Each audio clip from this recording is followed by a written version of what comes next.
Assalamualaikum warahmatullahi wabarakatuh.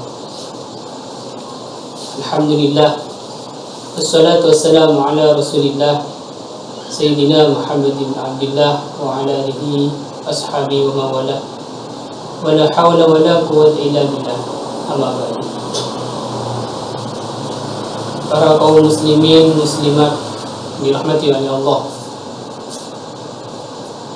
pada sore hari ini mari kita panjatkan puja dan puji syukur kita kehadirat Allah Subhanahu wa taala, mana Allah telah mentakdirkan kita bisa berkumpul, bisa mengaji bersama. Mudah-mudahan perkumpulan kita kali ini senantiasa mendapatkan ridha dari Allah Subhanahu wa taala. Para hadirin kaum muslimin muslimat dimanapun Anda berada, kami pada sore hari ini, pada kesempatan hari ini akan membacakan kitab sambil menunggu buka puasa kita. Mari kita isi sisa waktu yang sedikit ini dengan amal-amal soleh, yakni dengan pengajian kitab. Oleh karena itu kami akan bacakan kitab yaitu kitab Fawaidul Mukhtarah yang dikarang oleh Al-Habib Zain bin Ibrahim bin Semit, yang kebetulan tema pada hari ini adalah pembahasannya adalah birrul walidain. Kenapa saya kok membahas tentang birrul walidain untuk pertama kali ini? Karena sangatlah penting dan sangatlah perlu untuk kita utamakan yang namanya birrul walidain.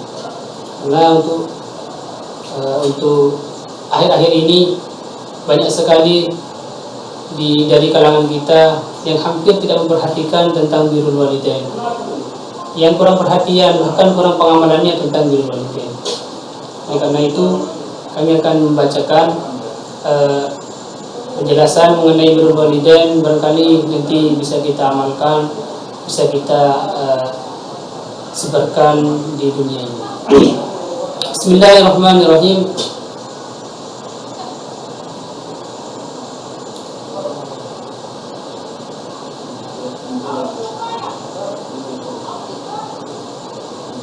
Yang pertama adalah mengenai ayat Allah pernah berfirman dalam Al-Quran, Anishkurli wali walidayka. Allah berfirman dalam Al-Quran, bersyukurlah padaku dan bersyukurlah kepada kedua orang tuamu, katanya Allah. Kemudian di ayat lain juga Allah menjelaskan dalam ayat surat Al-Isra, wa qada rabbuka alla ta'budu illa iyyah wa bil walidaini ihsana. Dari dua ayat ini Allah menjelaskan, yang pertama kita diperintah untuk bersyukur kepada Allah. Yang kedua, kita diperintahkan oleh Allah setelah kita bersyukur kepada Allah, kita diperintahkan untuk bersyukur kepada dua orang tua. Bagaimana cara kita bersyukur kepada Allah? Bagaimana cara kita bersyukur kepada dua orang tua?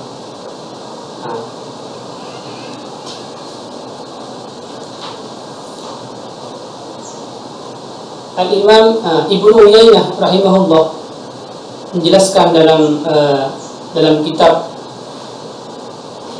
yang berbunyi, man shalla shalawatil khamsah faqad syakara Allah ta'ala wa man da'a lil walidaini fi adbari shalawat faqad syakara lahum. Al-Imam Ibnu Uyainah menjelaskan, barang siapa yang sholat 5 waktu, barang siapa yang sholat 5 waktu, sholat duhur, asar, maghrib, isya dan subuh, maka dia termasuk orang yang bersyukur kepada Allah. Dan barang siapa yang senantiasa mendoakan kedua orang tuanya di setiap selesai sholat 5 waktu, mendoakan kedua orang tua setelah selesai sholat 5 waktu, maka dia juga termasuk orang yang bersyukur kepada kedua orang tua. Dari penjelasan ini bisa kita ambil kesimpulan atau kita ambil pemahaman bahwa cara kita bersyukur kepada Allah adalah dengan cara kita sholat 5 waktu. Cara kita bersyukur kepada orang tua bagaimana? Dengan cara kita mendoakan di setiap selesai sholat 5 waktu. Kenapa? Kenapa kita kok dianjurkan, diperintahkan untuk bersyukur kepada Allah? Kenapa sholat 5 waktu dianggap syukur kepada Allah? Kenapa mendoakan berdoa itu disunat termasuk dari bersyukur kepada Allah? Karena di Allah Ta'ala yaqul anishkurni wa liwalidayka. Karena Allah Ta'ala telah berfirman dalam Al-Quran, bersyukurlah kepadaku dan bersyukurlah kepada orang tuamu. Fasyukurullah ayyusalliya fi kulli yawmin 5 marrat. Seperti tadi yang saya jelaskan, mensyukuri Allah, bersyukur kepada Allah itu dengan cara salat 5 waktu. Bersyukur walidain ayyad'u lahum fi kulli yawmin 5 marrat. Dan bersyukur kita kepada orang tua adalah dengan cara kita mendoakan kedua orang tua di setiap selesai sholat minimal 5 kali. Setiap hari minimal kita 5 kali mendoakan orang tua. Yaitu setelah setiap selesai sholat kita mendoakan orang tua. Setelah selesai duhur mendoakan orang tua 1 kali.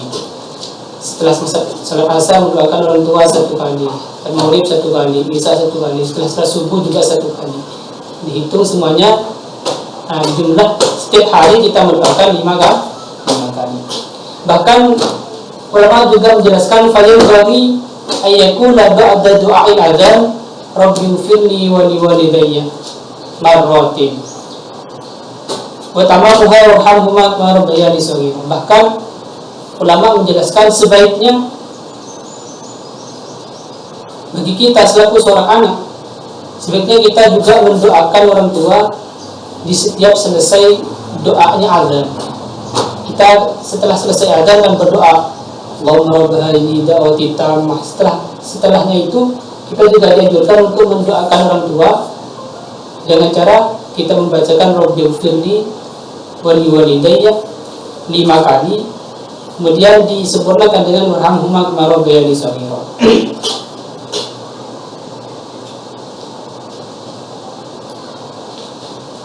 Itu yang pertama. Kemudian juga di antara bentuk birrul walidain kita kepada orang tua adalah yaitu dengan cara bagaimana? Yaitu dengan cara ketika kita mau melakukan bepergian, kita senantiasa meminta izin atau minta restu kepada orang tua. Dalam kitab Ihya dijelaskan, hal yarawi dulu ila Rasulillah sallallahu alaihi wasallam min al-Yaman wa arada al-jihad. Faqala alaihi salam, hal bil Yaman abawa? Qala na'am. Qala hal adina lak? Qala la. Faqala alaihi salam, farji ila abawayka fasta'dinhuma. Fa in fa'ala fajahid wa illa fabirrahuma mastata'ta. Fa inna dzalika khairu ma talqallahu ta'ala bihi ba'da tauhid. Ada satu cerita, ada seorang laki-laki datang kepada Rasulullah, hijrah kepada Rasulullah, datang dari kota Yaman mendatangi Rasulullah dengan untuk melaksanakan jihad, untuk berperang dengan Rasulullah. Setelah sampai kepada Rasulullah, kemudian Rasulullah menanyakan kepada orang laki-laki itu, apakah di kota Yaman itu masih ada kedua orang tuamu? Orang laki-laki itu menjawab, iya ya Rasulullah, masih ada. Apakah sudah mengizini kepada kamu untuk datang ke sini berperang? Tidak ya Rasulullah. Kemudian Rasulullah ketika mendengar jawaban belum diizini, maka Rasulullah mengatakan, farji, kembalilah kepada orang tuamu dan mintalah izin kepada orang tuanya. Ketika kedua orang tuamu mengizini kamu untuk pergi berperang, maka lakukanlah berperang. Kalau kedua orang tuanya tidak mengizini, maka jangan berperang dan hendak kita melakukan pergian. Apapun yang akan kita lakukan, bahkan sampai melakukan jihad fisabilillah pun oleh Rasulullah kalau belum diizini dilarang untuk keluar bepergian untuk melakukan jihad. Apalagi kita cuma cari melincer, nyari malam adalah apa. Tapi hal-hal yang jelas bersifat ibadah itu kalau berurusan dengan pergi, maka Rasulullah menganjurkan untuk izin dulu kepada orang tua kita. Kemudian juga Rasulullah pernah menyampaikan dalam sebuah hadis yang berbunyi al-ibnul bar la yadkhulun nar. Anak yang berbakti kepada orang tua, anak yang melakukan birrul walidain, jaminannya apa kata Rasulullah? Tidak akan masuk kepada api neraka. Wa ibnul aq la yadkhulun jannah. Maka sebaliknya kata Rasulullah, anak yang tidak berbakti atau yang kukuh, yang tidak berbakti kepada orang tua, yang berani kepada orang tua, maka ancamannya kata Rasulullah, la yadkhulun jannah, anak tersebut tidak akan masuk ke dalam surga.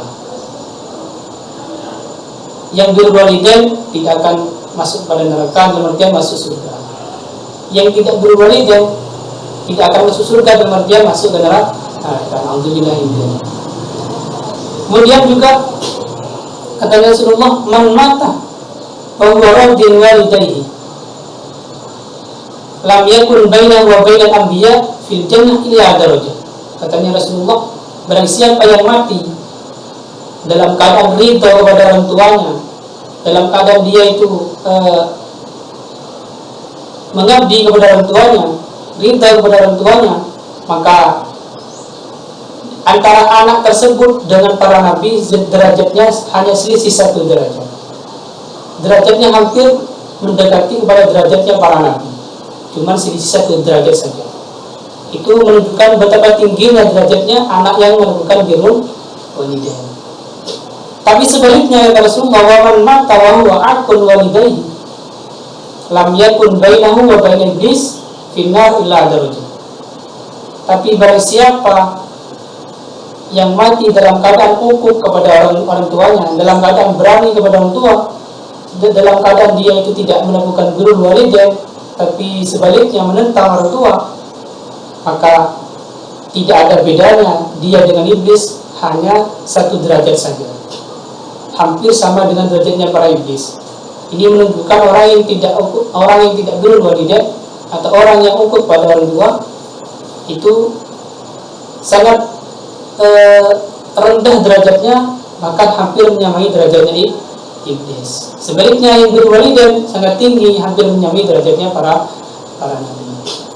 Dari sekian penjelasan ini, marilah kita semua lebih-lebih di waktu orang tua kita masih ada, marilah kita tingkatkan, utamakan birrul walidain kita kepada orang tua, agar supaya kita nantinya mati masuk surga dan derajat kita ada di atas 1 derajat seperti derajatnya para nabi. Mudah-mudahan apa yang telah kami sampaikan meskipun sedikit ini menjadikan tambahan yang manfaat dan barokah bisa kita amalkan.